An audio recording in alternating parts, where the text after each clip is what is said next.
Ela é professora e mestra em literatura comparada, além de pós-graduada em psicanálise clínica. Também é romancista, dramaturga e contista, autora de obras como História entre Mundos, Espetáculo de Você e A Equilibrista. Na live de hoje, nós vamos bater um papo com Raquel Catunda, diretamente do Ceará. Então, vamos convidá-la agora. Sejam muito bem-vindos à live aqui do Instagram. Então, vamos iniciar. Podem chegar.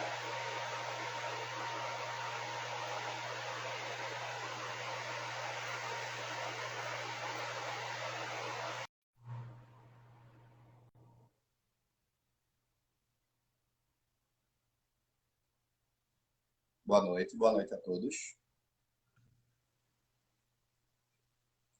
Boa noite, Raquel. Opa, cheguei. E aí, como é que você está? Tudo bem? Estou organizando aqui, só um instantinho, esse papel. Olha aí, ó, meus filtros. Estou procurando um bonito para ficar bonita hoje para você. Tá certo, vamos. Peraí. Olha, já tem gente, já chegou gente. Que Vai bom. chegando. Essa é a sua segunda live, correto? Olhe, e não é tão simples não, porque da última vez que eu fiz live, eu fiz com um grupo de pessoas, né? Então, eu me sinto mais à vontade com um grupo de pessoas. Mas É a fique primeira tranquilo. vez que eu faço sozinha. Vai ser um papo bem fluido, então fique tranquila, tá bom? Tá bom. Boa noite a todos. Boa noite, pessoal. Raquel, primeiramente eu gostaria de dizer que quando eu entrei em contato com seus primeiros contos, que estão publicados no jornal Segunda Opinião, a primeira vez que eu li um dos seus contos, acredite, me vieram várias ideias. A primeira delas foi: isso é uma comédia sobre a existência de forma transcendental com uma crítica social. Foi a primeira coisa que eu pensei quando eu li o seu primeiro conto. Hoje, eu reli eles antes da live para ver se eu conseguia, né, extrair algo mais. E eu disse, eu preciso acrescentar outro tipo de significado para a obra de Raquel. E só me vieram duas palavras. É uma ayahuasca mental, literalmente. Adorei. Sinto como um Aí, elogio também. porque tem certos momentos que eu me digo, parece que ela quer que eu mergulhe demais dentro de mim. E às vezes eu fico pensando, será que eu vou conseguir voltar para a realidade depois desse mergulho interno? E eu queria começar falando de um dos seus contos que eu gosto muito, que tem até uma mensagem muito ecológica e até naturalismo, que você fala sobre a questão solar, né? Aquecimento global e afins. E você traz uma reflexão muito profunda sobre se de fato a humanidade ela pode vir a conseguir sobreviver a esse cataclisma solar, né? E você faz Ah, uma já sei qual proposta. é. Isso é excelente, foi um dos que eu gostei. E você faz uma proposta de que as pessoas vão criar, fazer da Terra um foguete para escaparmos do cataclisma. Aí eu pensei, por que a gente não manda essa ideia para o Elon Musk para ver se assim ele desiste do processo de colonização de Marte? Então, o que é que você acha de fazer de caminhar esse Olha, artigo? você está se referindo ao cataclismo solar, né? Com certeza. Eu adoro esse conto também. Ele tem uma pegada um pouco nonsense, né? Nessa Uhum. solução para o cataclismo solar, que é colocar foguetes para sair da rota do cataclismo. Mas eu gosto da perspectiva que o conto traz para além do fantástico, né? Para além dessa possibilidade, que é uma possibilidade fantástica, né? Venhamos e convenhamos, mas estamos dentro da fantasia, até para poder pensar melhor, é legal a fantasia, né? Expandindo nossa percepção de realidade. Então, no Cataclisma, eu vejo muito uma questão moral sendo posta, né? Eu jogo mesmo para o leitor, porque eu quero que ele saia incomodado de todas essas situações. Então, a questão moral é que o narrador ele é falacioso. Ele quer ter uma moral superior, uma moral que leve em conta a sua própria vontade, mas o bem-estar da comunidade, a empatia, o crescimento do corpo social. Mas no final a gente vê que é um narrador falacioso, que é um narrador que puxa a sardinha para o próprio lado, que é um narrador que quer salvar o quê? O Ceará, né? No caso, o narrador colocar dentro do Ceará e diz, não, vou salvar aqui o Ceará porque fica do lado da galinha choca, né? Então, você vê o quão difícil é esse processo de ter uma moral que seja justa, universal e ainda seguindo sua vontade, né? Então, eu trago isso num conjunto de contos que eu tenho escrito nos últimos anos, né? Nos últimos 5 anos, a questão da moral é muito forte para mim. De qual posicionamento que a gente vai ter frente a essa sociedade que é cheia de inversão de valores, né? Que a gente tem muita crítica a essa sociedade, mas como agir, mesmo sendo formiga, para mudar esse paradigma. Por exemplo, o meu jeito de agir é a literatura, que é incomodando você, por exemplo. Já fiz aqui a minha Sim, parte, né? muito bem, por sinal. Boa noite a todos que estão chegando agora aqui na live. Lembrando para vocês que quando estivermos próximos dos 20 minutos finais, eu vou abrir aqui a aba de comentários e vocês podem fazer perguntas para a autora, tá bem? Enquanto isso, vamos curtir aqui o fluxo, vamos deixar as ideias fluírem normalmente e já vão pensando nas perguntas que vocês vão fazer para a Raquel quando chegarmos no final. Raquel, eu também sinto que você tem um grande apreço pela ficção científica, de uma certa forma, porque muitos dos seus textos falam sobre o tempo, você faz menções à teoria da relatividade de Einstein em um deles, né? Então, você tem alguns autores de ficção científica que são muito importantes para a sua formação, para a sua construção? Olha, você acredita como leitora, não. Como Não? leitora, o máximo de fantasia foi um Harry Potter, um Mochileiro das Galáxias, mas só os primeiros livros também. Eu acho que você sacou essa referência também, né? Com a ideia dos mochileiros. Mas de filme de ficção científica eu adoro. Possibilidades de outro mundo, distopias. Isso para mim é um deleite, né? Mesmo sendo uma distopia, que é uma possibilidade não muito boa de mundo, mas eu tenho uma angústia que o mundo que a gente vive, para mim, ela já beira uma distopia ruim. A gente diz que a humanidade está maravilhosa, está evoluindo. Evoluindo para onde? Né? Evoluindo para quem? Né? Porque, para mim, eu tenho uma grande denúncia, é que nós vivemos a distopia da fome. Vivemos uma distopia da fome. Como é que eu espero que daqui a 100 anos a gente sinta muita vergonha da fome como a gente sente hoje da escravidão, sabe? Espero, espero. Então, Sim. o meu lado da ficção científica eu absorvi muito pouco em literatura, mas eu adoro pensar distopias e utopias. Tem uma coisa um elemento que é muito chamativo nos seus contos, é que você traz a figura dos extraterrestres e como seria se eles analisassem os seres humanos, e você realmente coloca o ser humano na escala evolutiva muito abaixo das outras espécies do planeta. É uma mensagem muito naturalista que chamou muito a minha atenção. Mas tem uma coisa que me lembrei muito, foi o Arthur C. Clarke, que ele é o autor de Encontro com Rama e também de 2001, Odisseia no Espaço, que foi um filme que o Kubrick dirigiu. E ele tem uma citação nesse livro muito boa, que ele fala o seguinte, existem duas possibilidades sobre vida senciente no universo. Uma delas seria, nós estamos sozinhos ou não. Ambas as possibilidades são assustadoras. Isso é uma citação do Arthur C. Clarke. Você costuma fazer reflexões a respeito sobre vidas sencientes no universo? Eu, eu cocei aqui a cabeça, né, para não parecer a doida esotérica na internet. Ah, Tudo mas bem. com certeza, com certeza eu sou da gama de pessoas que acredita que existe sim extraterrestres, mas talvez não esses extraterrestres bélicos que a gente espera. Né? Uhum. Que exista vida inteligente fora da Terra, a possibilidade científica é muito alta. Né?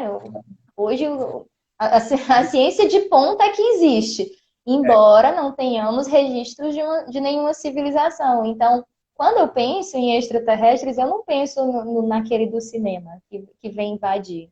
Primeiro que se ele sobreviveu à expansão, mais inteligente que a gente já são, né? Porque, pelo visto, a nossa expansão científica vai levar à destruição do nosso planeta. Então, Aham. chamar a gente de muito inteligente eu não chamaria. Não acho, não.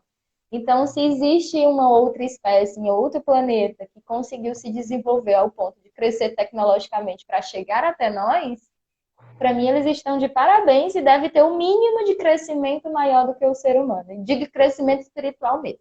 de relação e trato com outro, trato com o planeta. Então, eu não tenho muito medo de extraterrestre, não. Eu acho que eles estão aqui para somar. Se tiver, né? Sei lá. Sim, eu encontrei um post bem antigo seu que você cita um deus sumério, que pode provavelmente ter uma ligação com aquele livro que Seriam os Deuses Astronautas. Então, Ah, você já pensou se de fato existe essa possibilidade das civilizações da Terra terem sido influenciadas por uma intervenção de outras galáxias? Você isso considera é isso possível? pergunta capciosa, né? Pergunta muito capciosa. Eu sei que tem muita mitologia que leva isso em conta, né? Dos ancestrais que vêm do céu. Então, Aham. levando em conta essas mitologias ancestrais, por que não? Mas eu não tenho condição, não tenho condição de defender essa tese, não. Até porque o meu estudo é raso, meu estudo eram os deuses astronautas, aqui e ali, um mensageiro sensacionalista do YouTube. Mas, de qualquer forma, eu gosto muito da teoria dos Anunnakis. Eu adoro. Tem um trabalho, inclusive, uma animação em rock, uma ópera em rock, quem quiser, tá aí no YouTube disponível. Interessantíssima a ideia dos Anunnaki, né? Que eles redescobriram essas tábuas, falando desses ancestrais muito recentemente. Eu gosto da tese. Se a tese servir para fazer da gente melhor, tá valendo. Essa é a minha filosofia. Desde que aponte um caminho em que faça da gente melhor do que o que somos hoje, eu estou valorizando esse caminho. Se for para desvalorizar, eu já estou aqui pronta para tirar do cânone também. Porque seria muito triste pensar que chegamos a esse ponto por uma intervenção de fora, então eles não vieram com boas intenções, né, de uma certa forma, né, para o que está caminhando a Né? vida no planeta da Terra. E eu me lembrei muito do filme Prometheus. Eu não sei se você já chegou a assistir esse filme. Ele faz uma menção sobre os Anunnakis, né, sobre os engenheiros, né, que povoam o universo. É muito bom, eu super recomendo o Prometheus. Primeiro, o restante, e ele tem ligação com o Alien, né, do Ridley Scott. É muito bom. Agora vamos sair um pouco dessa vertente mais de ficção científica e eu quero puxar a sardinha para falar sobre a escrita em si, especialmente sobre o seu processo como dramaturga, porque eu vi que você recebeu o seu primeiro prêmio, digamos, aos 19 anos de idade no Sesc. Então foi por uma das suas peças que foi basicamente espetáculo de você, correto? Então Corretíssimo. Na você poderia verdade, escrever espetáculo de você? tá. Uma correção primeiro. Não foi meu primeiro livro, nem meu primeiro prêmio. Realmente o primeiro prêmio eu coloquei aqui do lado, foi esse livro aqui, O História Hum. entre Mundos. Eu escrevi ele com 17, publiquei com 18 anos, e foi o prêmio Raquel de Queiroz, pela Secult daqui, então foi muito legal publicar ele. É um romance juvenil, eu gosto muito do mote dele, porque é um mote em que o personagem principal tenta fugir desse mundo cheio de inversão de valores, cria um mundo próprio, mas o mundo próprio dele, naquele microcosmos, também vai passando pelas histórias, como aconteceu com a nossa humanidade, sabe? Ele começa escrevendo em primeira pessoa, vai lá no Egito Antigo, naquela visão mais eu sou o centro do universo, né? O Deus rei, ele é o escritor, ele decide o destino. Mas como acaba com catástrofe, ele não quer mais ter esse destino. Então ele volta a escrever, mas volta a escrever em terceira pessoa, dando livre-arbítrio.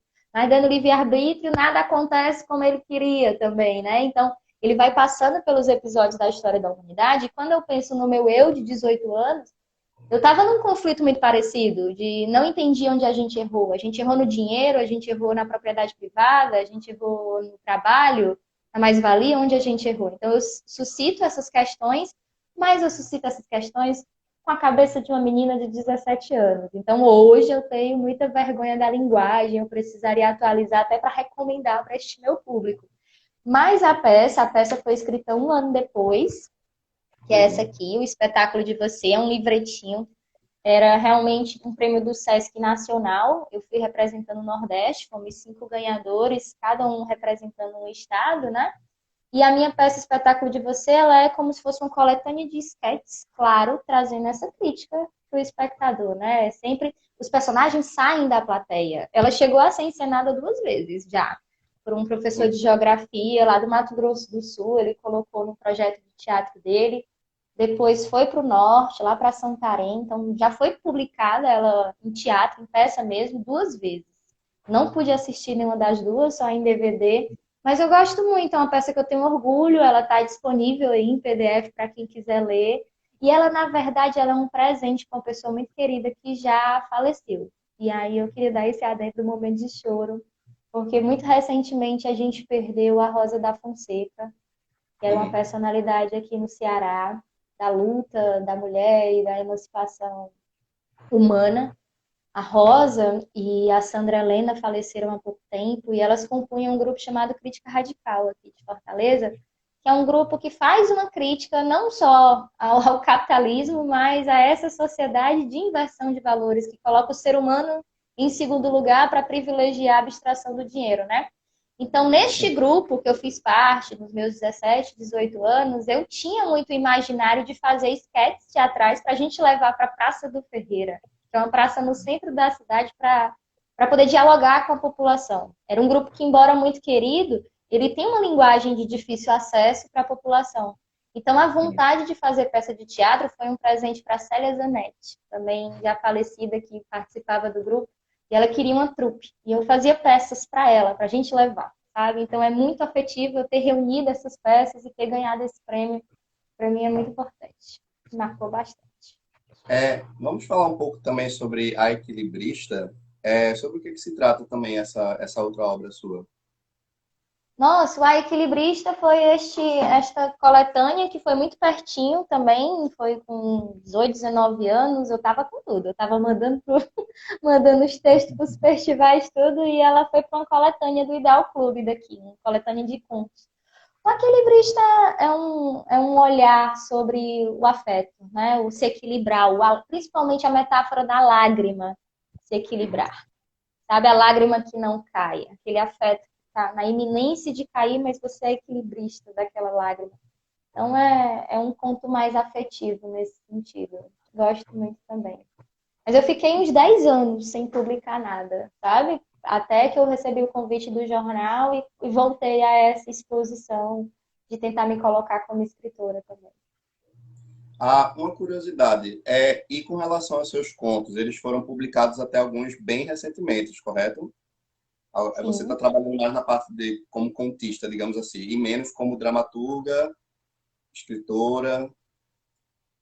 Ah, exatamente. Surgiu essa possibilidade, um convite da Eliana Querindo, lá do jornal Segunda Opinião, e ela vendo a minha movimentação com a escrita, ela falou, vamos publicar no jornal? Meu, ótimo, é bom que eu mostre para as pessoas, eu dou tempo para as pessoas me darem um feedback, porque eu queria juntar esses textos no meu próximo livro, né, que vai ser No que Pensam as Mariposas, que é uma coletânea de contos, mas que são contos que se conectam, os personagens e as ideias. Isso é muito importante eu ressaltar que as ideias também. Às vezes, só a leitura de um conto, como você teve ali o do Cataclismo Solar, ele pode ser hum, insuficiente para a sua angústia. Mas se você lê ele em cadeia com as ideias que vieram antes e as ideias que virão depois, aquilo vai fazer mais sentido, vai encontrar um fluxo, sabe, para esse seu drama. Então, é essa a ideia por enquanto. sim, com relação a proporcionar algum tipo de reação, uma certa catarse, de uma certa forma, você consegue muito bem através do seu trabalho. Uma pergunta, você falou muito que passou por uma fase de crise existencial quando você começou a escrever suas primeiras obras. Você considera-se uma pessoa compulsiva por escrever, como se fosse uma compulsão, a necessidade de colocar algo no papel? Olha, sabe, é uma faceta de mim, né? Os meus entendimentos de eu, eles caminham nesse sentido. Existem várias facetas do que eu considero meu eu, né? Por Hum, exemplo, quando muito jovem, com 14 anos, eu fiz parte de um grupo de teatro. Eu fui lá para perder a inibição e para ver talvez uma aptidão. E aquilo era um pouco de mim. Embora eu não tenha continuado no teatro, eu dou aula. E o meu jeito de dar aula, né, dando aula de literatura, eu gosto de interpretar os enredos, e eu acho que isso ajuda a comover mais os meus alunos, sabe? Então, uma aptidão que lá atrás se mostrou como uma aptidão para o palco, virou hum, um fluxo em sala de aula. Então, a escrita, eu acho que é uma das minhas aptidões, eu não diria a única. Então, a escrita é hum. uma aptidão que eu tento dar vazão. Eu escrevo desde piveta mesmo, de borrão e giz de cera, sabe? De eu levar os livrinhos grampeados para dar para minha professora da quarta série. Então é muito desde pequena. Eu lembro que no ensino médio, não façam isso, se tiver algum aluno me assistindo, não grava isso. Mas vocês não jogam isso na minha cara, mas eu ficava na sala de aula, naquela filinha de amiguinhas, né? Eu me lembro até que era o livro que eu estava escrevendo, era Pandora, o Amor de uma Vilã. Bem novela mexicana, né? Que era a Sim. protagonista vilã, e eu matei a vilã no final. Claro, porque ela era a vilã, ela tinha que morrer, muito claro na minha cabeça. Mas eu passando aquele texto para as minhas amiguinhas que liam durante a aula, né? Vergonha agora de falar isso em voz alta. Elas voltaram com o texto para mim, dizendo, pode ressuscitar aí. Não, não, não, não, pode dar um final feliz para ela. Que não...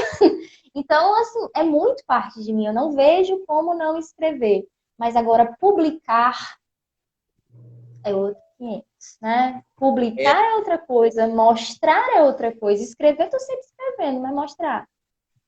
e como foi essa tua jornada de publicação? Me conta um pouco mais, porque trabalhos autorais, né, para quem é escritores iniciantes, e especialmente no Brasil, que carece muito de um incentivo à cultura, torna-se um trabalho hercúleo, né? E para você, como foi fazer essa sua jornada de publicação? Então, foi mais fácil na minha adolescência, né? Porque eu mandei para um edital, submeti, foi tudo muito simples. Quando a gente manda para edital, fica até o relato da minha experiência. Quando a gente Temos manda. muitos aqui É agradecendo professora. a nossa Gente, não joga isso na minha cara depois. Então, quando a gente vai publicar por edital é mais fácil, porque a gente não se preocupa com dinheiro. Eu até publiquei um videozinho hoje engraçadinho nesse sentido, da dificuldade de ser um escritor independente para se publicar quando não se tem dinheiro, né? Quando não se tem uma base para dar um startup no nosso Hum, livro, né? Então, a princípio, eu tive muito êxito porque eu participei de editais. E edital é muito simples, você manda 3 orçamentos, o governo vai escolher o mais baixo. Resolvido o problema. Mas essas editoras que participam desses processos, elas são editoras gráficas, né? Elas não vão divulgar o seu projeto, não vão acompanhar o seu processo. Elas vão imprimir o seu livro e você vai ficar com aquilo ali. No Entre Mundos, por exemplo, foi 1.000 cópias, 600 ficaram com o governo, para bibliotecas públicas e escolas, e 400 comigo para venda. Chegou em muita gente massa. Chegou no agricultor lá do interior que roubou o livro dele do filho e não queria devolver mais. Esse relato chegou a mim. Chegou numa carmelita descalça, que me mandou uma carta. Carmelita descalça me mandou uma carta. Olha que loucura, a gente trocou cartas e fotos sobre o livro. Então, este livro que eu escrevi, Pivetinha, chegou em algumas pessoas e mudou algumas pessoas. Então, eu vejo êxito na literatura aí, quando a literatura modifica o homem. Mas o porquê de 10 anos sem publicar? Eu fui entrar na faculdade de letras. Eu vi o meu tamanho. Olha o meu tamanho. Olha o tamanho do nosso cânone brasileiro, né? Olha o meu tamanho de novo. Então, assim, primeiro que deu aquela queda de, olha, para eu publicar de novo, vou ter que mostrar um projeto melhor, um projeto mais sólido, um projeto mais adulto, né? Deu aquela vergonha assim na cara de, meu Deus, como é que eu publiquei tão nova? Mas hoje eu tento fugir do perfeccionismo, né? hum, Essa ideia de só mostrar aquilo que está perfeito e você não mostra nada. Então, a ideia de publicar no jornal para mim foi isso, do jogar aquilo que eu estou fazendo na hora e poder receber o feedback do não entendi nada, que também ajuda muito, né? O não entendi nada é excelente. O comentário que não chega é excelente. Mas também muito feedback positivo, indicando caminhos. Olha, esse parágrafo não ficou claro, eu vou lá e reformulo as ideias e já acesso mais pessoas. Porque hoje, para mim, essa é a minha dificuldade. Como eu tento aliar a escrita à filosofia, né, uma postura de vida, eu tenho que sim. adequar a linguagem. Eu não posso sair falando esquizofrênico, Einstein isso, Einstein aquilo, buraco negro, e esperar que o meu leitor vá pegar todas as minhas referências, né? Então, eu estou nesse processo hoje de lapidação, de tentar fazer com que chegue mais gente antes de uma nova publicação. É por aí onde eu estou. E a dificuldade de publicar é de onde vem esse dinheiro para dar o startup? Que Hum. editora está disposta a financiar o seu projeto? É muito complicado. Eu pergunto para você, que também é É, escritor. Vamos lá se colocar também?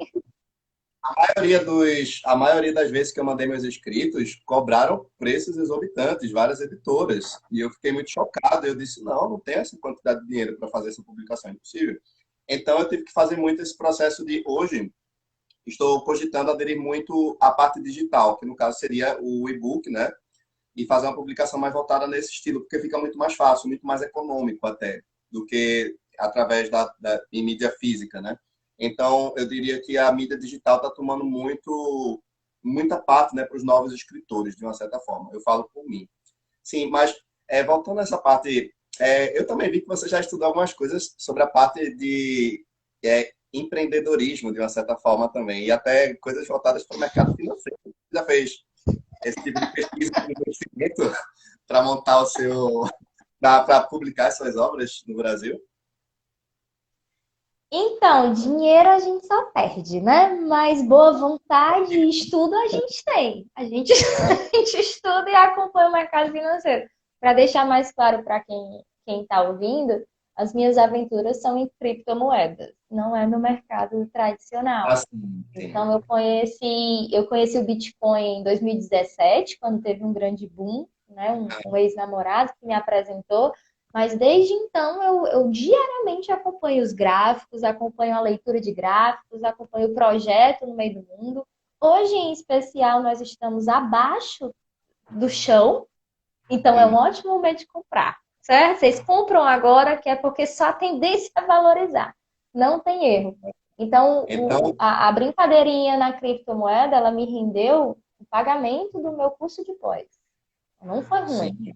Foi muito bom. Foi muito bom.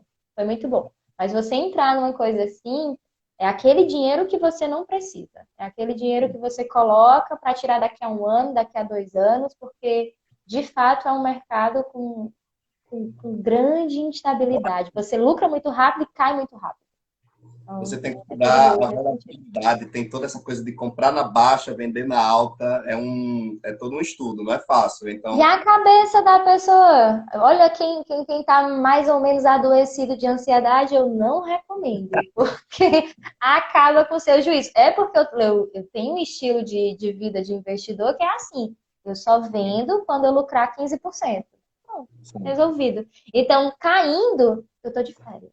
Eu tô de férias, eu tô tomando minha água de coco. Quando voltar Sim. a subir, porque eu acredito no projeto e vai voltar a subir, aí eu volto a lucrar. Sim. Aqui temos alguns que já desistiram de investir em criptomoedas, Eu já porque disse, oi, é um Isadora. muito arriscado, assim, porque tem renda fixa, renda variável, mas não vamos falar de investimento aqui no salário, não. Vamos focar em outros assuntos. Você falou muito de consolidar a filosofia com o seu processo de escrita. E eu vejo que você coloca muitas coisas voltadas para a área da filosofia estoica. Você tem algumas correntes filosóficas que são importantes para o seu processo como escritora? Muitas. Olha, tem caminhado junto comigo. Há 7 anos eu faço parte do grupo de Estética e Filosofia da UFC, sob a orientação do Marcelo Pelódio. E a gente já leu muita coisa, Kant, Schopenhauer, Nietzsche, que são principalmente as minhas influências atuais e, como você falou, os estoicos, né? Os estoicos, eles me inspiram enquanto estilo de vida. Então, leia um Marco Aurélio, né? As meditações de Marco Aurélio, dá uma olhadinha no Sêneca, no Epíteto, principalmente, inclusive para quem está ouvindo, frases soltas. Se você acompanha alguma página por aqui mesmo pelo Instagram que te dá uma visitação de epifanias, de aforismos estoicos, isso já direciona um pouco o seu dia, sabe? Sobre o entendimento de valorização do presente, sobre o entendimento de valorização do futuro. Mas se eu fosse citar um filósofo em que eu conheço em mais profundidade, que eu até estudei no meu mestrado, foi o Nietzsche. Adoro Uhum. Nietzsche. Não concordo com o que é dito, muito de ele incentivar a nossa moral egoísta, eu não acho que é por aí. Eu dei uma aprofundada nesta quebra dos paradigmas morais, mas ele tem uma fonte muito sólida de, Sim. de transvaloração da moral, né? De uma moral individual, mas é uma moral individual que acredita no eterno retorno. Ou seja, Sim. você viveria este dia, este momento, para sempre, repetidas vezes, se você está onde deveria estar e dando o seu melhor, sim. Né? Então, ele acredita no eterno retorno, ele acredita no amor fati, que é o amor ao destino, né? Não no sentido de você ser de não ter ação, de simplesmente aceitar o que está posto. Não é por aí. É entender o que está posto, analisar o que está posto e continuar dando o seu melhor frente ao que está posto, né? E aí volta para os estoicos. É exatamente isso. Né? É analisar o presente de uma maneira que você continue tendo atitudes virtuosas, porque tem que ser. Não porque é uma lei, sabe? Então, eu gosto do Nietzsche, gosto do Kant, com a ideia do imperativo categórico, né? De fazer que a sua máxima seja uma máxima universal, independente da situação. Então, eu acredito que estas ideias deveriam permear mais o nosso cotidiano. Então, de alguma forma, estas ideias estão diluídas na minha literatura, sim. Quem tem acesso a estas ideias vai conseguir fazer os links imediatamente, com o budismo, por exemplo, também, com as ideias de vontade, de Schopenhauer. Então, existe o leitor comum, aquele que vai absorver o que está ali nas linhas ditas por mim, mas existem aqueles que têm uma leitura prévia e vão conseguir se aprofundar. Então, eu quero puxar para os dois lados. Eu tento dialogar mesmo. Eu andei acompanhando também algumas das suas postagens e você tem um aspecto muito naturalista. Eu vi que você é quase Eva no Jardim do Éden. É impressionante. Então, você gosta muito de cuidar das suas plantas, você gosta muito dessa parte muito da botânica em si. Então, você também se considera uma naturalista? Olha, a palavra naturalista eu teria que ver o sentido que você está cunhando. Porque, por exemplo, eu venho da literatura, né? E na Ah, literatura, a escola naturalista da segunda metade do século XIX, que está ali junto com o realismo, ela traz um determinismo, um sim. cientificismo, uma estética do feio, né? Então, este naturalista não. Mas eu acredito que o teu naturalista é no sentido de o homem natural. E aí É, este exato. e aí, Exato. este, com certeza, porque é a minha visão de mundo. Porque todas as minhas certezas que eu estou trazendo aqui para você e coloco no meu livro é com base em o mundo é cosmos. Uhum. Se o mundo é cosmos, eu tenho que dar a minha melhor ação para eu pertencer a esse mundo. Toda a natureza está dando o seu melhor. A abelha está dando melhor como abelha, a formiga melhor como formiga, e está cada um fazendo a sua parte, exceto o ser humano Uhum. que está brincando com o restante da natureza e manipulando todo o resto de maneira egoísta.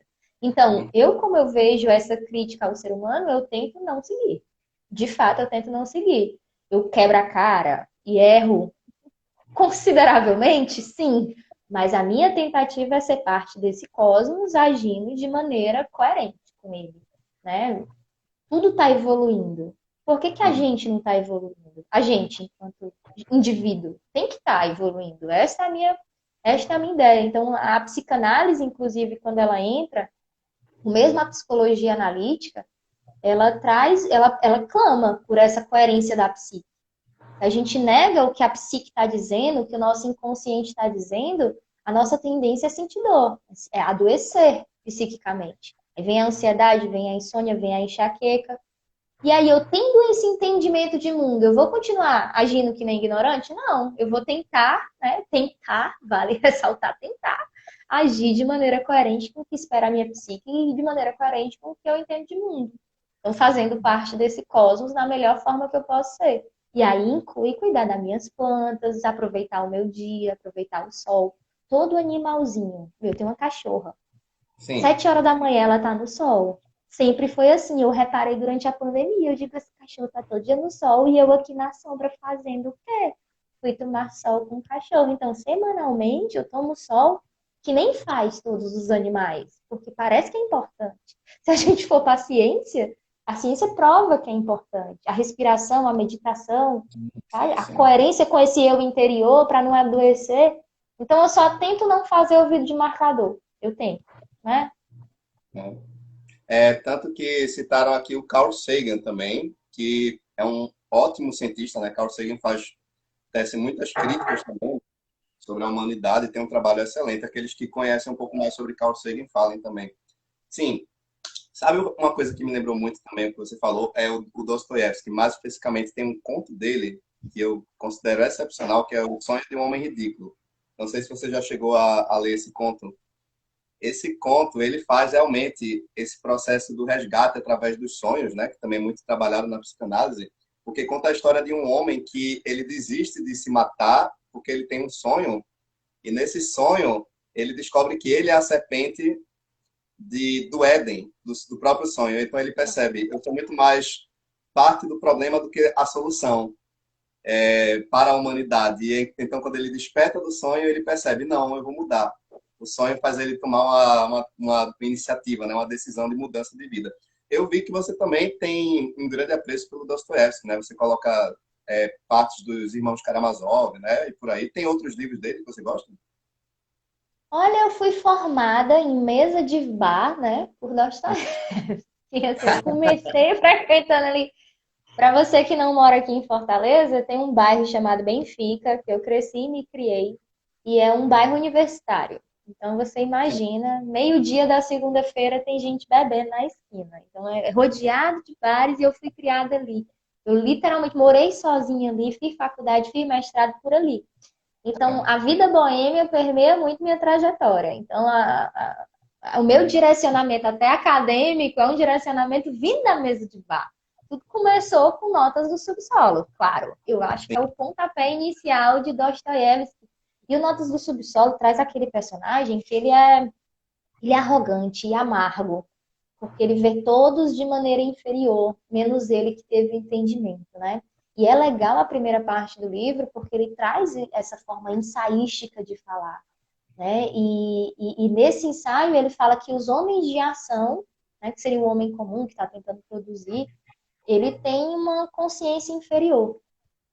E se ele Sim. tivesse um entendimento, ele não se submeteria a isso. Ele incentiva a gente a sair desse lugar de inércia, sabe? E ao mesmo tempo, o personagem principal ele é um ridículo por achar que chegou ao entendimento, porque de fato ele não chegou. Então, o Notas do Subsolo foi um pontapé, aí eu fui para o Eterno Marido, fui para a Casa dos Mortos, que é durante a parte que ele está na prisão. E a É, Casa dos Mortos mexeu comigo no sentido que eu acho que eu queria até dizer assim, divulgar. Que é interessante a gente pensar que existe uma micro-sociedade na prisão. Existe hierarquia, existe uma ascensão, existe uma queda, mesmo dentro da prisão. Aí se a gente leva para o nosso cotidiano, na nossa sala de aula, você como aluno, você está ali dentro de uma hierarquia, você está seguindo uma dinâmica. No seu mercado, no profissional, você também segue uma dinâmica. Então é legal a gente ver que dentro da nossa vivência, a gente está seguindo uma dinâmica hierárquica humana de sociedade, que é legal a gente atentar. Mas o principal, que é a obra-prima para mim, é os Irmãos Karamazov. Aí sim. sim. Se Deus está morto, tudo é permitido. E aí foi o que me levou ao Nietzsche, que foi o que me Sim. levou de volta para o Schopenhauer, que foi o que me levou para o Kant. Esse é o emaranhado que eu tô agora. Tô por aí. Tô por aí. Isso explica também o fato de você também ter feito pós-graduação em psicanálise clínica, né? Porque quando a gente vai ver os escritos de Freud, de Lacan e também do Jung, então a gente vê que eles também beberam muito da mesma fonte, né? Ah, eu tenho uma pergunta. Como agora você foi formado em letras, né? Correto? E agora você está indo muito para os estudos da parte da psicanálise, que é uma das vertentes da psicologia. Você acredita que essa influência psicanalítica, ela pode vir a contribuir para algumas de suas obras posteriormente? Você pensa em escrever coisas sobre desejo, libido? É que é um Ah, assunto já, muito já tá tudo engatilhado. Já tá tudo, tá tudo pronto. Eu tenho uma peça que eu pretendo transformar em infantil, se chama O Menino de Cabelos Brancos.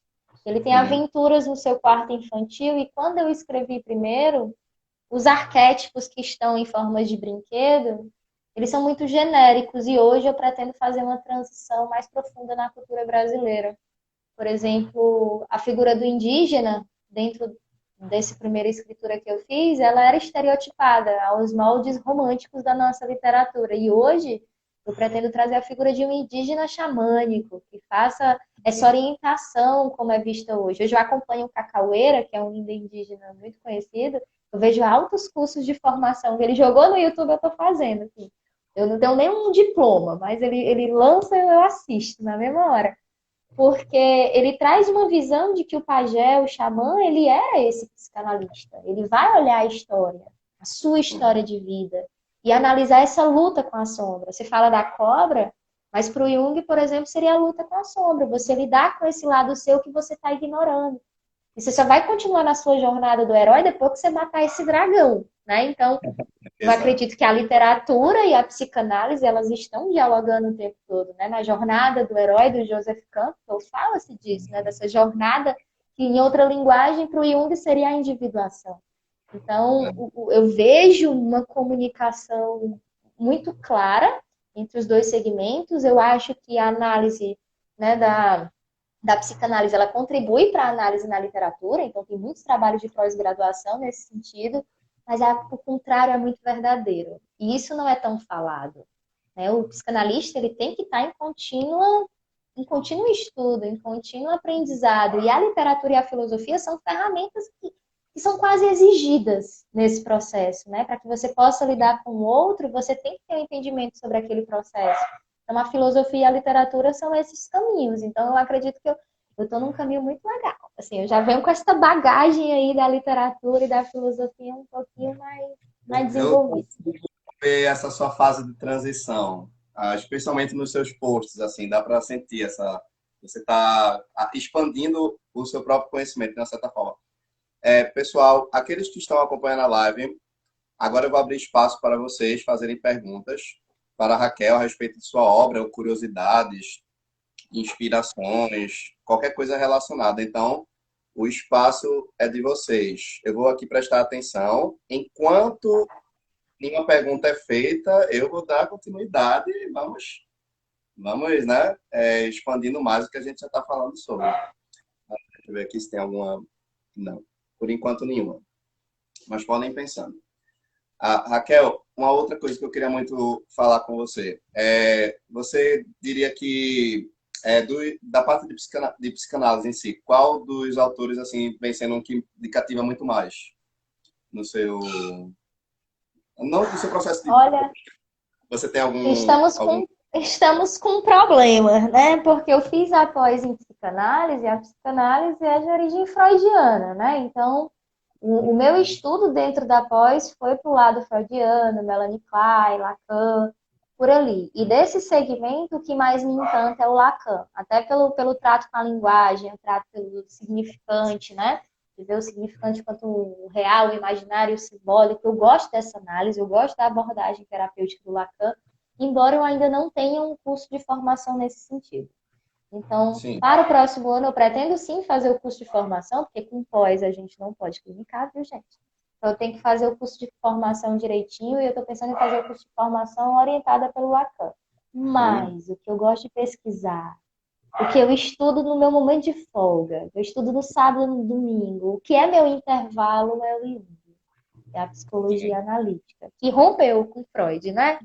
Que é ali quem acredita no inconsciente coletivo, que acredita nesse processo de individuação como um processo de autoconhecimento, de cura do indivíduo.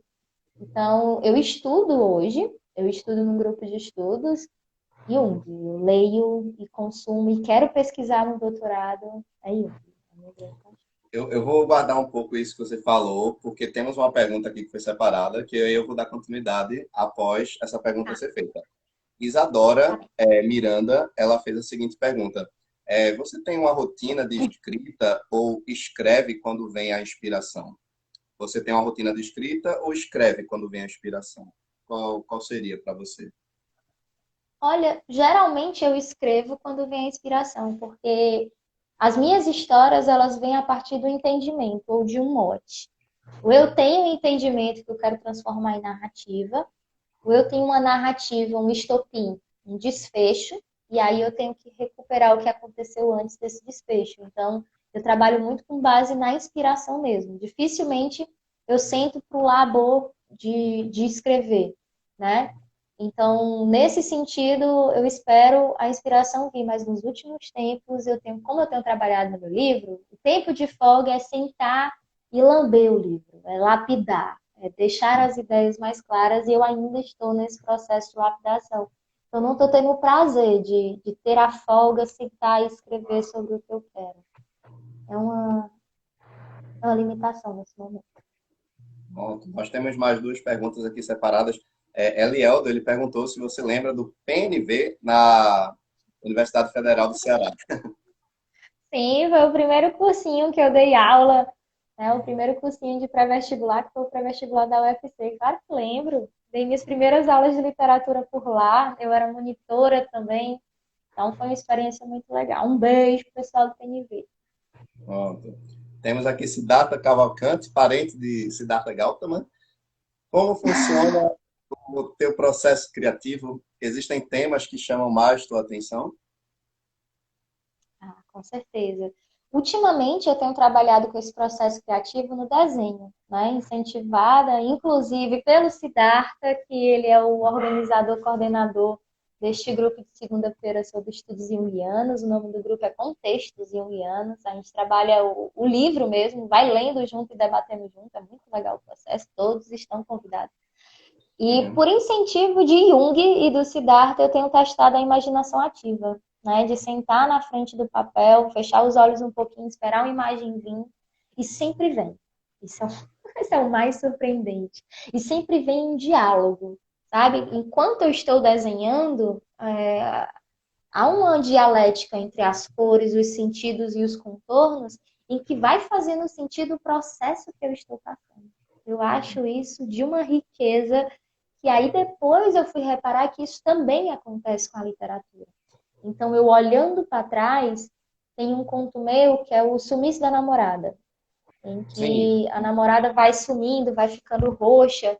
E isto me lembra muito situações de relacionamentos abusivos, né? Eu sempre fui muito dramática, de É, somatizar para o corpo, de somatizar para cair cabelo, para ficar roxa, para ficar com gastrite.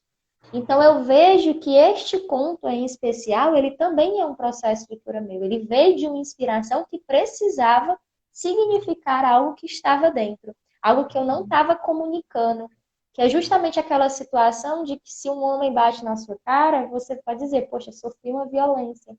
Mas se sim. aquela violência é psicológica, é mais fácil desculpar, perdoar, esquecer da sociedade. Então aí entra a literatura, porque no realismo fantástico, aquela violência psicológica é a namorada perdendo o braço no meio da rua. E ela vai ter que viajar para viagem romântica sem um braço, sem um pé. Então é Isso. nessa situação absurda em que eu quero trazer o diálogo, né? O diálogo da dor psíquica, da violência psíquica, do Hum, entendimento de si, então, eu vejo a literatura também como meio de cura, o desenho como meio de entendimento do eu e o principal, o jeito de mudar o mundo, né? De sim. jogar as ideias no mundo. Então, essa inspiração é sempre muito romântica quando vem de mim. É. Eu sempre É, acho que consigo transformar. tanto que esse conto, ele começa de uma forma até cômica, né? Parece uma coisa bem um caos nordestino, de uma certa forma, e se desmistificando para uma coisa muito mais trágica, né? Então, essa sua quebra de paradigma entre a comédia e o drama fica muito bem nítida, né? Durante o conto em si. Siddhartha fez mais uma pergunta a respeito dos seus desenhos aqui. Desenhos e pintura, os seus desenhos e pinturas dialogam com a tua literatura de alguma forma? Olha, eu acho que sim. Eu acho que sim, mas muito mais no sentido de meu imaginário, né? No meu imaginário fantástico, na jornada que eu tenho passado no último ano. Eu vejo uma narrativa entre os desenhos. Uma Uhum. narrativa em que meu eu começa quebrado, ele flerta com a loucura, ele flerta com o Coringa, que era um lado sombrio que eu estava lidando no ano passado, né? Eu tinha que matar ou aprisionar o meu Coringa. Eu tenho Uhum. esse lado aí de querer jogar bomba nos bancos. E, e tem esse lado aí que eu tive que lidar em terapia e lidar em desenho, né? E de Sim. entender qual é como é que eu vou atuar no mundo que não é dessa forma, não é o ideal para mim. Então, eu acho que o desenho ele trouxe esse diálogo com o meu eu, mas muito mais com o meu eu interior. E como a Uhum. literatura também fala com o meu eu interior, então eles dialogam sim, mas não uma narrativa evidente. Eu não acho que é evidente. Eu acho que tem resquício do dia a dia, por exemplo. Eu postei no Story neste domingo um desenho que eu tinha acabado de fazer que tem cores muito brasileiras. Que é claro que estava com influência da aula que eu ia dar na segunda-feira, que eu ia falar de Tarsila do Amaral, que usa muito as cores brasileiras, né, para se comunicar. Então, tem o resquício do dia a dia, do que eu estou vendo naquela semana, sempre conta como registro. Inclusive, o meu Instagram é esse registro, sempre que me acontece uma coisa interessante, eu tento brincar com as postagens do feed, por exemplo, com localizador. que nunca é o localizador real, geralmente é algo imaginário, é onde eu me sinto. E os trechinhos também que eu coloco embaixo das fotos são coisas que eu estou lendo, são entendimentos que eu estou tendo. Então fica meio como se fosse um diálogo, uma memória aberta para o público, em que eu consigo voltar e me rever. Eu uso muito o Instagram nesse sentido também. Você falou do Coringa, isso lembra o Louco, né? Que é parte dos arcanos, é trabalhado nos arcanos e também nos arquétipos junguianos, né? Você já fez alguns estudos sobre essa parte mais mística, que está relacionada também com a cabala judaica? Você já leu algumas coisas dessa parte? Arcanos? Uhum, eu gosto. Olha, do Jung eu cheguei a ler a sincronicidade não dele, mas pela Marie von Franz. E eu gosto dessa ideia das sincronicidades, gosto de brincar com os arquétipos, e eu tenho tentado trazer para o meu entendimento, porque quando a gente passa a observar mais o presente, eu acho que é muito comum você ficar identificando vulgares Uhum. sincronicidades no dia a dia, ou confirmações. Mas o exemplo Sim. que você me deu do louco, por exemplo, eu não tinha tirado o tarô ainda. Eu estava na Uhum. casa de um amigo, lidando com o meu louco em terapia, né, com o meu coringa em terapia, e vivendo um entendimento meio místico de sacerdotisa. Pois quando ele tira as cartas para mim, ele vê lá o coringa no passado, o presente Uhum. com a carta do mundo, que era como eu estava me sentindo, e estava desenhando. Eu estava desenhando o louco, eu estava desenhando o mundo e estava desenhando a sacerdotisa. Então, tem coisas que eu não entendo, mas tem coisas Uhum. que acontecem. Como se fossem realmente maiores que a gente.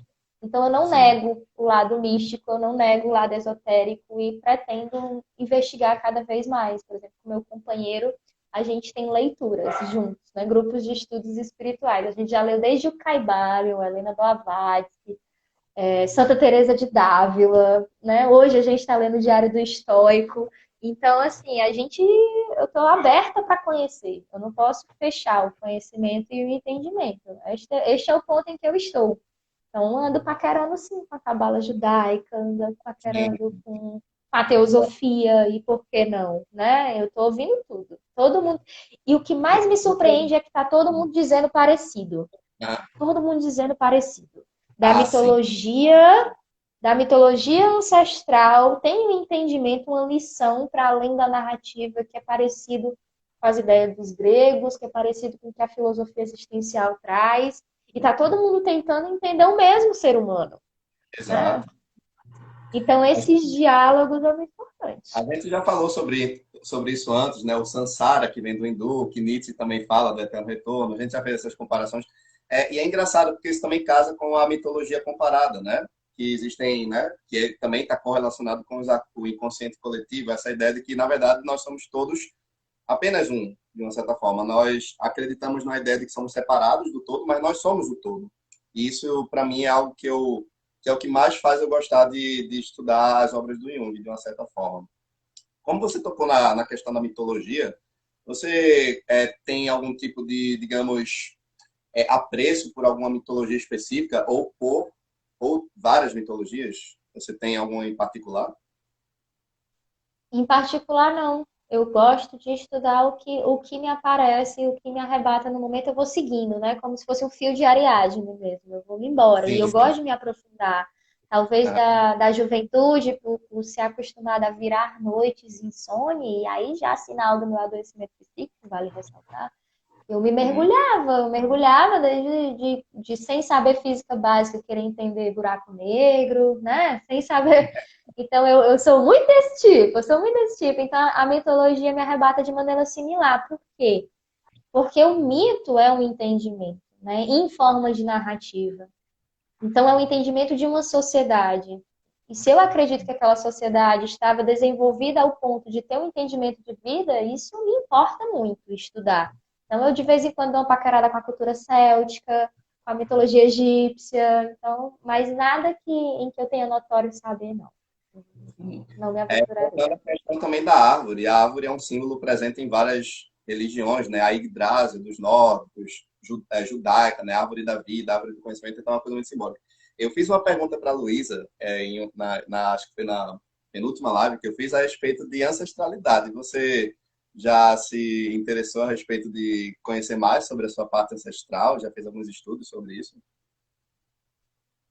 Olha, eu conheço pouco. Tem uns mitos na minha família de que, por exemplo, meu sobrenome Catunda, né? Isso é coisa de Sim. tio falando. Então, gente, não tem base teórica porque meu tio fala em festa de família. Mas ele me disse que o nome Catunda foi porque um seringueiro cearense foi-se embora trabalhar nesse seringais lá no norte, se apaixonou por uma índia chamada Catanda, fugiu com essa índia, veio de volta aqui para o Ceará e mudou o sobrenome, porque ele estava fugido, para Catunda. Então já Uhum, tem um mito de origem que envolve uma ancestralidade indígena, né? uhum, Uma história romântica por trás em que eu me valido demais nessa sabedoria, porque minha mãe diz, olha, sua avó era índia. Então, se minha avó era índia, se eu tô ali no meu jardim tomando meu banho no chuveirão, conversando com os meus xamãs que estão na minha uhum. cabeça e no meu entorno, pode ser que essa ancestralidade sirva como uma confirmação daquele momento, né? Traz mais respeito para aquele momento. Então, sim. Eu fiz questão de fazer o teste de ancestralidade, né, para conhecer mais sobre os meus ancestrais, e o teste foi surpreendente, porque eu descobri que parte da minha ancestralidade vem de uma descendência judaica, minha paterna, de uma certa forma, de judeus sefardita, e a outra é mais voltada também para o Oriente Médio, que tem esse conflito entre palestinos e israelenses, né, que a gente vê, né, que é esse conflito entre os árabes e os judeus. Então eu fiz muito essa questão de pesquisar um pouco mais sobre a minha ancestralidade. E eu fiquei chocado assim, de descobrir certas coisas que eu disse, caramba, então lá no final das contas eu sou um imigrante, né? Como muitos, né, que vieram para a América são imigrantes, né? Então é uma coisa que chamou muito a minha atenção. Ah, sim. A Ah, questão do pezinho no judeu eu também tenho, viu? Tem aí o outro lado ali que meu pai é Pereira, e dizem que todos uhum. esses que têm sobrenome de árvore, né? Eram judeus fugidos da Europa que acabaram elegendo algum nome de árvore quando vieram para o Brasil. Então, eu também tô com esse pezinho lá no povo judeu. Diz minha família, né? Você Mas falou é muito muito também legal. das tradições indígenas. Você hoje tem adquirido muito conhecimento sobre a mitologia em si, dos povos indígenas? Você está pesquisando sobre? Olha, rapaz, como eu te disse, né? Eu tento acompanhar. Eu uso essa rede social do Instagram realmente como rede social. Eu realmente uso. Faço amizade. Fiz amizade com você. Já tomamos nossa cervejinha no momento, né? Vamos seguir em frente com esse laço. Mas como você, outras pessoas, às vezes pessoas que eu admiro mesmo, que eu começo a seguir, troco alguma ideia, troco algum texto e a gente desemboca numa amizade, né? Então, da mesma forma, são os meus interesses intelectuais e culturais. Nesse caso, o Cacaueira, por exemplo, que ele faz cursos e tem livros publicados e está tudo disponível no YouTube, e ele está acessível aqui pelo Instagram. Então, eu me aproprio deste conhecimento que está disponível na internet de maneira lúdica, porque é sempre um momento meu estudar, eu adoro ouvir palestra, eu adoro ouvir live. Eu adoro. Eu sou viciada em ver alguém apaixonado falar pelo que ama. Isso para mim é impagável. É como estar na mesa de bar, talvez. Seja uma Exato. compensação por estar distante do Benfica. Então, pronto. Então, que agora eu não moro mais lá. Quando eu vi que Então, você a gostava, questão quando eu vi que você gostava de arquétipos junguianos, foi quando a gente começou a trocar figurinhas, né? Porque eu disse, eu amo estudar não é. mitologia desde pequeno, então estamos no mesmo barco, né? Sim, continuando. Então, o que eu aprendi com o Cacaueira, que eu acho que dá pra gente jogar aqui na live como conhecimento para ninguém dormir com o mesmo conhecimento que acordou. Ele trouxe uma coisa que o senso comum fala diferente. Por exemplo, quando a gente fala em tupi, né? A gente pensa na língua tupi, mas ela é uma língua matriz. Na Uhum. verdade, ela é uma língua que pertence a várias etnias. É como se fosse o latim pra gente, né? Então, ela Sim. é muito grande. E o nome tupi vem de som de pé, como se fosse o homem. Representa o povo tupi. E aí, em compensação, a gente tem a divindade que é o Tupã. Quando a gente Uhum. pensa em Tupã, pensa logo, o deus do trovão. Mas e a etimologia da palavra? Que é o som do todo. Quando ele falou isso, não é não. Tupã é o som do todo. É a divindade. E o tupi é quando esse som se faz gente. É a gente pertencente ao todo, é o som de pé. E até a ideia de ser som, né? No início era o verbo. Olha, quantas culturas não falam, né, da importância da linguagem, da palavra. E aí juntar esses entendimentos, sabe? Eu acho que eu estou muito neste lugar de, embora eu não tenha profundidade e expertise em todas essas áreas, eu consigo ver muito claramente um link entre elas. Eu gosto de PNL, Programação Neurolinguística, eu gosto também. Vejo interseções entre a PNL e a alquimia medieval. E aí? E aí? Sabe? Então, assim, eu acho que conectar esses sentidos está sendo muito eufórico para mim, nesse momento. Muito bom. Deixa eu ver se tem mais algum aqui disponível, alguma pergunta. E também, assim, completamos 1 hora, mas se você quiser, a gente pode ficar mais um tempinho aqui falando e aguardar se mais alguém gostaria de fazer mais alguma pergunta. Tá bom para você? Mais uns 10 minutinhos, pelo menos? Claro, claro. É o tempo que a gente se despede, né? E Exatamente. você não vai se apresentar para o pessoal? Eu gostaria de te apresentar para o meu pessoal que está ouvindo. Quer fazer esse exercício agora? Pronto, você vai se colocar na posição de jornalista. Vamos. Quer Me fazer? conte do que é que você gosta de escrever, o que é que você está fazendo ultimamente. Vamos lá. Atualmente, eu até coloquei, não estou postando, eu estou lendo um livro sobre nas palavras do Buda, então eu estou mergulhando muito nessa questão do estudo dos brahmanes, né, que vem dos hindus, né, e também aprendendo mais sobre caminho do meio, caminho óptico, 4 nobres verdades, então estou lendo muita coisa sobre isso. E é engraçado porque eu vejo similaridades com conceitos até do próprio Freud, que o Buda fala desejo por existir, desejo por não existir, aí eu, isso é pulsão de vida e pulsão de morte, claramente, com um outro linguajar. Então, existe esse trabalho também da questão do desejo. Buda foca muito na questão do desejo e do apego. Eu tenho pensado muito também em me aprofundar mais sobre a questão da teoria do apego, né, que é uma coisa muito importante de ser trabalhada. Então, mas eu sou um leitor, eu diria, Raquel, eu sou um leitor muito paciente. Por quê? Porque eu prefiro ler uma coisa de cada vez, no sentido de eu vou primeiro devorar aquele conteúdo para depois começar outro.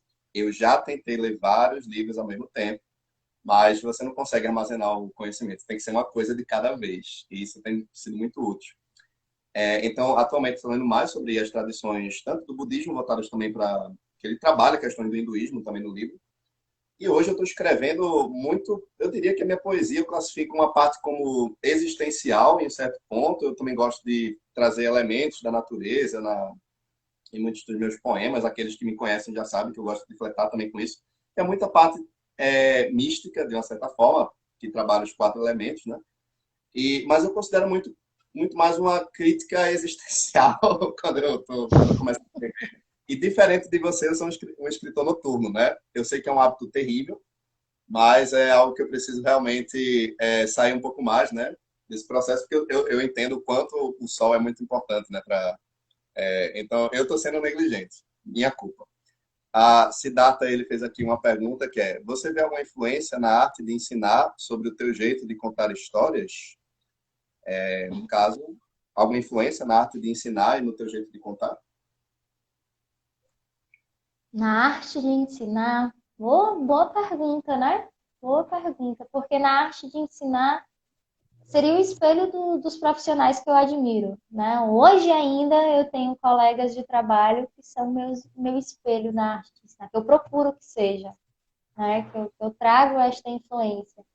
Mas tem pessoas, inclusive, da grande rede social, por exemplo, a professora Lucilena Galvão, da Nova Acrópole. Eu adoro as palestras dela. Eu adoro o jeito dela ensinar. Um jeito que motiva e que traz para a vida. Então, é assim que eu quero ensinar literatura. Eu sei que literatura tem caído cada vez menos no vestibular, mas a literatura não é só vestibular. A literatura sempre foi meio de representar o pensamento de um homem e de uma sociedade, né?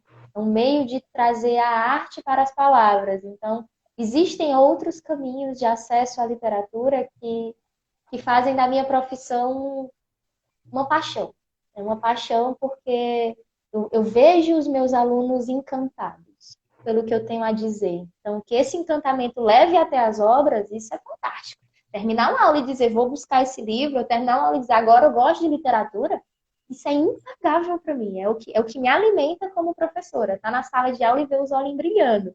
Então, o meu alimento são os profissionais ao meu redor, mas também são os meus alunos, né? E quanto ao desenho, é a ampla obra, né? Eu estou dando aula de literatura, eu estou dando aula de artes.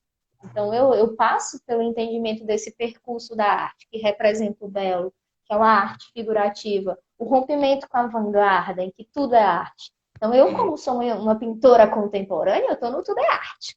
Tudo é arte, o que vier veio, faço os meus garranchais abstratos mesmo. E o importante para mim, do resultado da arte, é a maneira que ela me arrebata. Se ela me arrebata, ela já serviu. Mas se ela arrebata outra pessoa, aí de fato ela chegou ao seu destino, que é o que eu queria, né? De mexer. Tanto na pintura quanto na escrita, eu quero mexer. Eu quero que você passe por mim e não saia o mesmo. Mesmo que esteja chateado. Ai, não gostei, tô chateado. Pronto. Não é o mesmo porque tá chateado. Tá ótimo. Então, é o meu entendimento. Eu ia até te fazer um convite se você poderia, por exemplo, encaminhar uma das suas obras, porque eu adoraria fazer uma resenha sobre uma delas e colocá-la no canal. Eu estou fazendo esse convite para Ah, muitos autores, né? Independentes, que podem mandar algumas de suas obras, que eu, assim, quando tiver com tempo disponível, eu vou lá, dou uma lidinha, pego alguma e escrevo uma resenha e boto lá no canal no YouTube. O que é que você acha disso? já é. Está Já é? acontecendo já. Inclusive, eu estou precisando de leitores para esta obra que está engatilhada. Que é uma obra de contos, né? Que eu te falei do No que Pensam as Mariposas. Eu queria tanto novos olhares. Eu preciso de novos olhares. Porque quando eu escrevi como um projeto novo. Estou ali dando a cara a tapa também.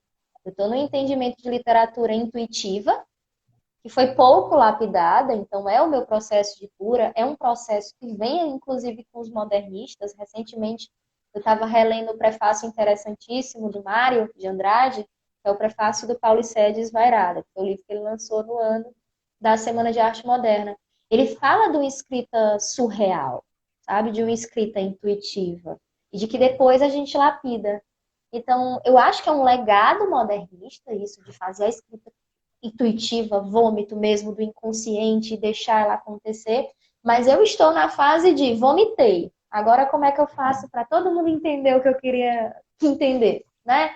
Porque para mim está muito claro. Então eu estou nessa fase, se você puder ajudar dando uma luz, dizendo gostei, não gostei, este parágrafo pode melhorar, esta ideia não ficou clara, Eu isso é o que eu quero. mais preciso. Tendo a sua autorização, eu já vou começar a ler e fazer a minha resenha. As minhas resenhas não é, eu gosto de fazer, né, falando, né, de forma audiovisual. Então, eu já vou colocar no canal, assim que possível. Só encaminhar o material. Marco Ferreira, ele pergunta onde podemos ler os seus contos que já foram publicados. Então, de conto recente que foi publicado, vocês podem conferir, jogar meu nome, Raquel Catunda, no Google, bota Jornal Segunda Opinião, que lá vai aparecer a minha coluna. Se eu não me engano, eu tenho uns 8 contos publicados que vão estar no livro. É claro que não é uma versão final, é uma versão primeira deste contato com o público, mas vocês já podem achar por lá. E qualquer inbox que aparecer nesse sentido, de uma dica, não precisa ser um elogio, tá, gente? Pode ser uma dica para eu melhorar. Eu estou muito aberta nesse sentido. Eu quero fazer uma literatura que chegue mais nas pessoas. Eu estou com essa vontade. Inclusive, vem um infantil aí, viu? É só isso que eu tenho para dizer. Vai vir um livro infantil que eu estou focando aqui para virar paradidático, meninos que vão começar a catequizar os meninos é cedo, Você nestes está entendimentos da vida. com a psicanálise dos contos de fada, né? Que também esse livro é muito bom para trabalhar na literatura infantil. Olha, Raquel, como a gente já está assim, já vamos chegar a 1h10 de live, eu vou aproveitar esse momento para você fazer seus agradecimentos. Então, sinta-se à vontade, o espaço é todo seu. primeiro eu queria agradecer o seu convite. Claro que foi muito importante para mim ter esse momento de falar sobre a escrita, sobre os processos de publicação, porque eu não tenho muita oportunidade de me colocar como escritora. Inclusive, eu tenho fugido desse local nos últimos 10 anos, né?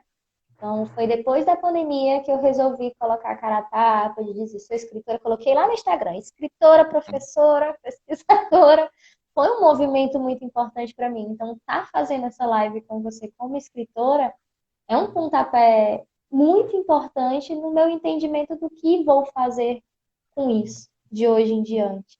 E é sim falar mais, dialogar mais, trocar mais, encontrar pessoas, colocar os textos no mundo.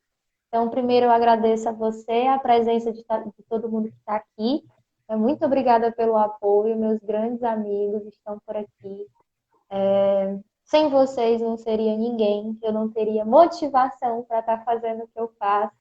Então, muito obrigada pelo apoio que chegou até mim desde sempre, tá bom? Lembrando para todos que acompanharam a live que eu vou deixar essa gravação disponível no meu perfil. Então, aqueles que infelizmente não puderam dar continuidade, fiquem tranquilos. O conteúdo vai ficar disponível na íntegra para vocês assistirem desde o início, tá bom? Amanhã eu vou ter uma live, desta vez voltando para terras pernambucanas, com o poeta Gibson de Santana. Então, eu já faço convite para que vocês acompanhem o conteúdo que vai estar disponível, mas dessa vez vai ser às 7h30 da noite. Então, fiquem atentos, tá bom? Eu vou colocar o pôster muito em breve. Raquel, muito obrigado pelo convite. E caso você venha participar de outras lives futuras, então a gente já vai organizando para fazer essa troca de novo, que ela é muito boa. Ah, boa noite, pessoal. Até a próxima, viu? Tchau, tchau. Até mais. Tchau. É.